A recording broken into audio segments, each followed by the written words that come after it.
Hi, my name is Taylor. Today we're going to be going over everything you need to get started in bike touring.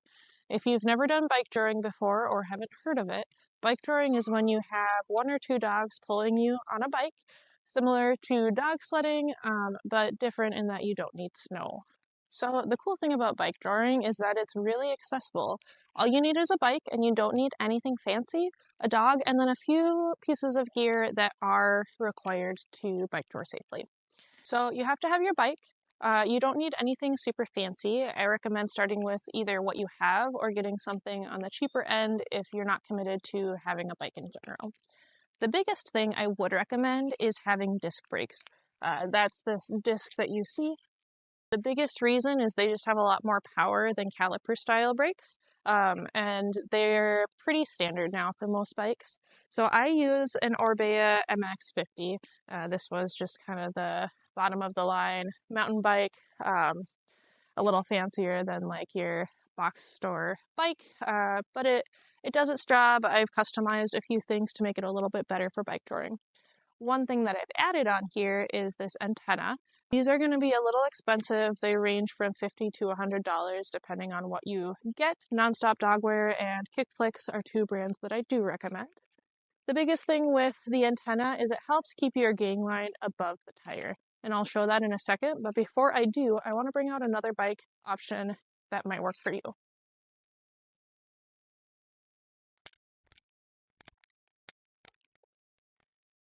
So this bike here is my partner's bike.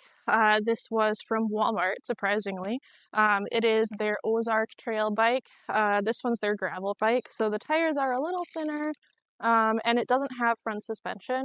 But if you're getting started with bike touring, something like this might work just fine for you, especially if you don't plan on doing anything besides bike touring and you don't plan on doing any jumps or crazy trails. The thing to keep in mind though is if you do want to do any trails that have a lot of ruts, any really bumpy trails, having suspension, especially in the front, is going to be a lot more comfy of a ride. So these are some things to keep in mind when deciding what kind of bike to use. All right, so you have your bike. The next thing that you're going to need is a gang line, and this is specific for bike touring. This is a one dog gang line. It has a bungee in it, and this is crucial for bike touring, so you're not putting a lot of... What happens when you're bike touring is there's going to be a lot of points where the dog might not be putting their full force into the harness, especially depending on the trail.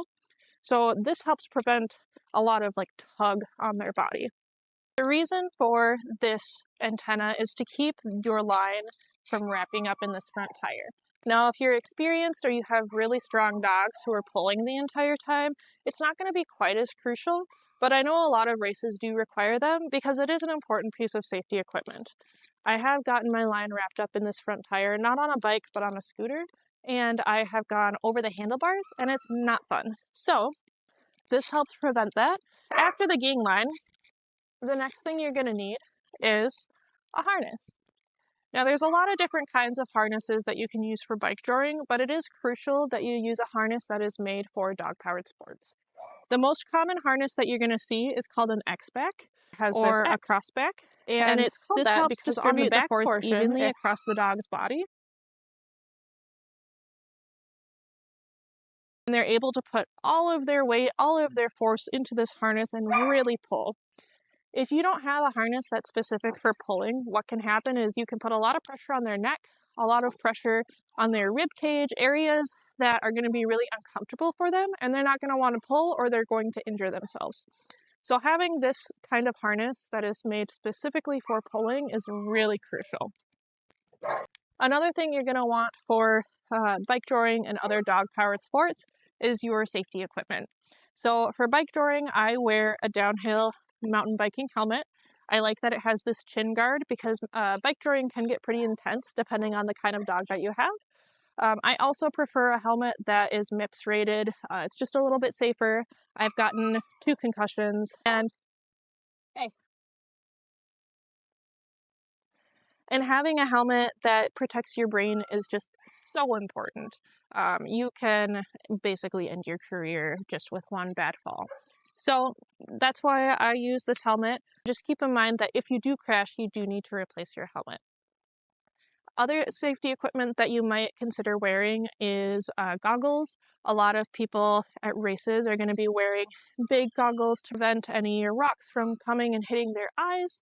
And then you can wear gloves on your hands, kind of like mountain biking or bike riding gloves. And then knee pads, elbow pads, anything that you feel is going to help prevent injury to your body is going to be really important. Marcy, come on. Good girl, come on. Good girl. Yeah. Okay. Hi. And the last thing that you're going to need for bike touring, of course, is your dog. So I personally use Alaskan Huskies. These guys are bred for distance running, so we don't do bike touring super competitively because I know we're not going to ever win against the Greysters and the Eurohound. Those dogs are very fast, and while this gal's pretty fast, she's not fast enough to compete with them. But we do it for fun. We do it in late spring and early fall when we can't do lots of distance running, and they're just a really great breed that suits our lifestyle. If you do have a dog, you can use the breed that you already have. You can get a harness that fits just about any dog, and there's a lot of makers that make custom harnesses. A lot of people use German Shepherds, Labs, German Shorthair Pointers, just about any breed out there. If you don't have a dog and you're considering getting into this sport, I would really recommend getting a dog that suits your lifestyle first, and then you can try bike touring with them second. Most dogs are going to be willing to pull, given enough time and patience and practice. But getting a dog just because you want to do a sport, in my opinion, is not always the best idea. Especially if you haven't lived with that breed before, you don't know how they're going to do in your day-to-day life. So I just recommend working with the dog that you have, or if you do want to be competitive, choosing a dog that fits those goals. So for example, if I wanted to be really competitive in bike touring, I would probably get a German Shorthair Pointer. They're not going to be as fast as Eurohounds yet, depending on the lines, right? There are working lines that are bred specifically for sledding, but I know they'd still fit my life better than a Eurohound would.